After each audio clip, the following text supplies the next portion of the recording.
Hello everyone, welcome to Let's Discover It. This is Arya and today we will discuss about some natural resources are limit. आज हम लोग सीखेंगे कुछ natural resources जो limit हैं उसके बारे में. You have studied in the beginning of the chapter that some natural resources are exhaustible like fossil fuel, forest, mineral, etc. हम लोगों ने यानी जब हम लोग चैप्टर 5 शुरू कर रहे थे उसी टाइम हम लोगों ने सीखा था कि जो नेचुरल रिसोर्सेज जो है वो एग्जॉस्टेबल है, यानी वो एग्जॉस्ट हो सकते हैं, वो ख़त्म हो सकते हैं. जैसे हो गए फॉसिल फ्यूल, हो गए फॉरेस्ट, मिनरल्स हो गया. तो ये सारी चीज़ें क्या है, ये सारी चीज़ें लिमिट में है, एग्जॉस्ट हो सकते हैं ह्यूमन एक्टिविटी के द्वारा. You know that coal and petroleum are fossil fuel. हम ये जानते हैं कि जो कोल और पेट्रोलियम है वो फॉसिल फ्यूल है. It require the red organism millions of year to get converted into this fuel. हम ये भी जानते हैं कि इसे चाहिए डेड ऑर्गेनिजम्स और मिलियन यानी लाखों, 10 लाख से भी ज़्यादा लाखों साल, मिलियंस है ना, मिलियन भी नहीं है, मिलियंस है तो करोड़ों बोल सकते, करोड़ों साल इसे फ्यूल में कन्वर्ट होने का टाइम चाहिए. ऑन द अदर हैंड दूसरी तरफ देखें, the known reserves of these will last only few 100 years. Okay, अगर हम इसे कोई रिजर्व यानी अच्छे से प्रिजर्व करके अगर हम नहीं रखते हैं तो ये 100 ईयर्स के पहले ही ख़त्म हो जाएंगे. Burning of these fuels are major cause of air pollution.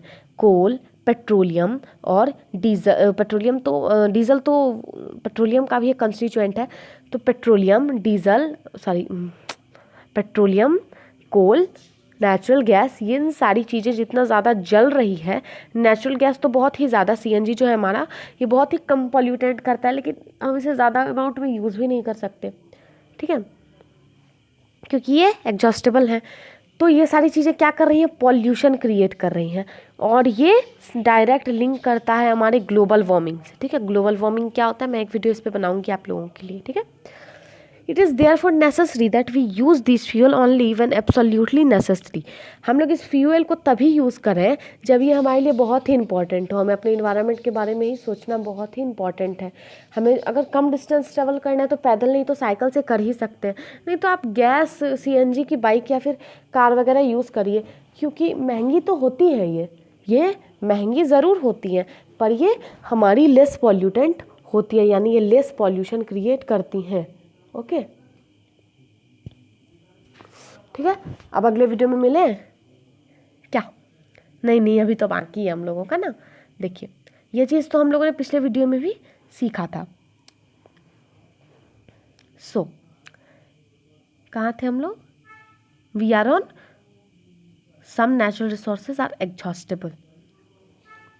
या तो हम लोगों को इसे बचाना चाहिए. Okay, this will result in better environment. अगर हम इसे कम से कम यूज़ करेंगे और इन्वायरमेंट के बारे में सोचेंगे तो ये रिजल्ट देंगे हमारे बेटर इन्वायरमेंट में. रिस्क ऑफ ग्लोबल वार्मिंग और इसका पीरियड ऑफ टाइम, जल्दी ही ग्लोबल वार्मिंग ठीक हो जाएगा और स्मॉल रिस्क रहेगा, ज़्यादा खतरा नहीं रहेगा.